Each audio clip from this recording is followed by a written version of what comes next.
Okay, so quick little thing before I get started on this painting. This is going to be like a piece I've never done before, or that I've ever recorded me doing before. I've done it twice now.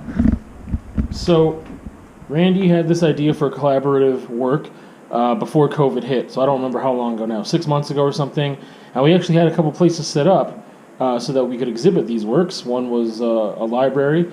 So this is an 18 by 24 print of a photo that Randy took.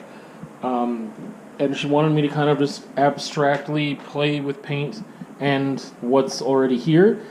So it was a challenge. Like, I was like, man, this is kind of a challenge for me to do this, because like I want to accentuate certain parts, I want to cover some parts up, and like push and pull was still happening.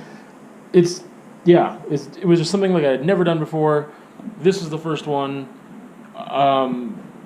We like how it turned out, but then that show, the exhibit, isn't happening yet, and so we found, or she found, some other opportunities, and we're doing some 16 by 20s.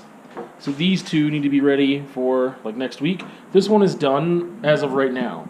I feel it's done, but Randy needs to kind of figure out if there's anything else that she would like, and how we can push and pull these things too. So before I kind of get into the process of this new one and show you that, I mean, like, there's areas that are obvious where I've covered things up, and there's colors chosen for reasons. I mean, like, this green is, I don't know, I just didn't like it. Like, the photo in and of itself, I love the photo. But just this color of green, I was like, that's something I can get rid of. And I mean, I chose red because it's a high contrast to this. I mean, they're complementary colors, but there's a really bold red to go over it. I mean, I blacked out some spaces. I like did some stuff here in the trees and make it darker. And I put some copper and some black up here to kind of try to balance some things out. And the sky, it's hard to tell, but there is interference paint in there. So depending on the angle you're at, I mean, this pearl, silver, and the blue interference shows. But if you're not at the right angle, then it doesn't show. So that's something that I'm not sure if the sky doesn't have enough going on, because Randy was saying, like, oh, I don't know, it's kind of like really weighted heavily down here, which I understand. But for my purposes, that one's done. We'll see if I need to add more to it or not, see what Randy says.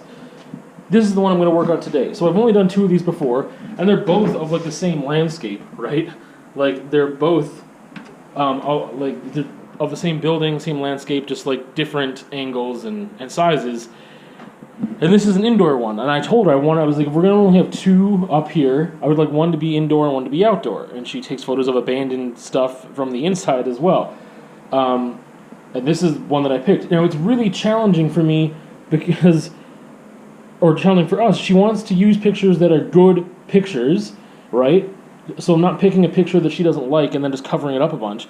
She wants to use pictures that stand alone, it's a good photo. And I like this photo. But the more that I like it, it is more difficult for me because I'm like, well, what do I want to cover up? The reason I like it is because there's so much happening here that's perfect, that doesn't need to be covered up. So it's this weird thing that we're doing that I'm like trying to still figure out as to like, how do I push and pull with this? And this one I really liked because the teal. So that is something I want to play with here for sure. Anything else, I have no idea yet. I know I want teal in this.